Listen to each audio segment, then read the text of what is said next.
we always wanted to blow up. Like we never wanted to just make music for our homies.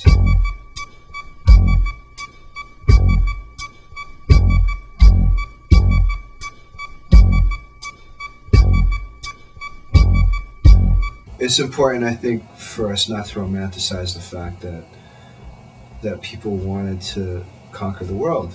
When we had Solesides, like I was the one who was most about like, oh, this is a revolution, we're gonna change the world, blah blah blah blah blah, and everybody like, yeah, whatever, let's make some records, But I was like the one that had the butcher paper, and we're gonna lay out all these plans, and like, here's this point, and here's that point, and we're gonna get from there to there, and all of that, So there was all of that revolutionary energy, sure, but I can't be intellectually honest and be like, oh, blowing up was never a part of that. Blowing up was always part of that, So I think that artists, when they create shit, they always want to have an audience for it. Very few artists create just so they can put the stuff away.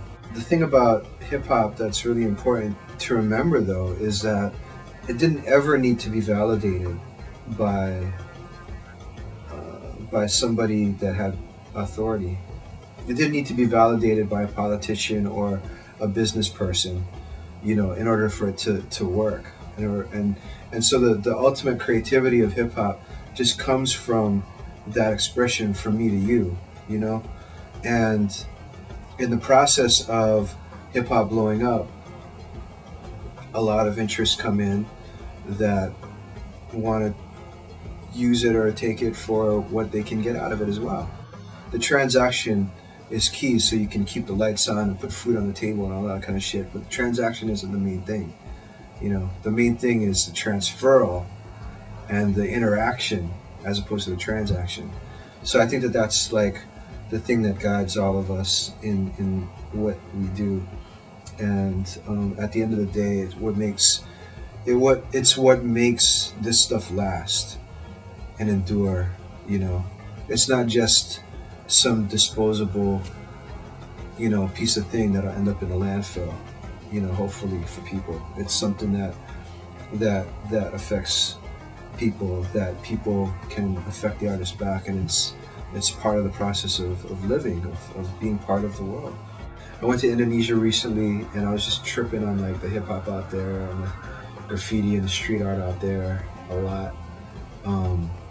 And because of the books, because of Can't Stop, Won't Stop, and Total Chaos, it's been an amazing thing. I've been really lucky to be able to get outside of the U.S. and see how people are doing their thing out in the world, in Norway, in Sweden, in Australia, just in Asia, just everywhere. And that's been really inspiring and instructive for me.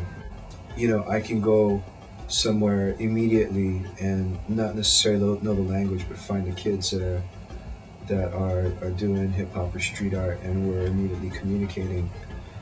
And LB is like an exemplar of that. He's like the ultimate of that. The fact that he can just go anywhere, and have thousands of people just show up, and be there in the moment and getting the music, and then be inspired the next day to go out and do so much more shit. And that's something that you just don't see in a lot of things. You don't see that happening in a lot of other spaces of popular culture, where it's just about sitting in your chair and kind of like, being fed something, you know what I mean? But then at the end of it, nothing happens. You get up, you go use the bathroom or whatever, nothing happens. It's not transformative in that way. Hip hop is transformative, and people like LB, people like Joel are agents of that kind of transformation for all of the fans out there, for all of the people that they're touching and moving in that way. And again, it's a rare thing, I don't necessarily know that I could go to 99% of rapper shows and feel that kind of way,